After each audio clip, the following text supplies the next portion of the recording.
nopeata kyytiä se. Wow, hei, kuulostaa oikein hyvältä.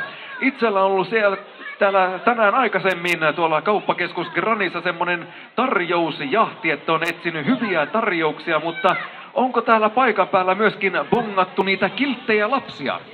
Joo, kyllä niitä pikkuhiljaa on tullut yhä enemmän ja enemmän ja kyllä on mukava nähdä kaikkia. Ja heillä on niin paljon juttuja ja sanottavaa ja toiveita, että kyllä on mukava jutella lasten kanssa ja kilttejä lapsia on ollut.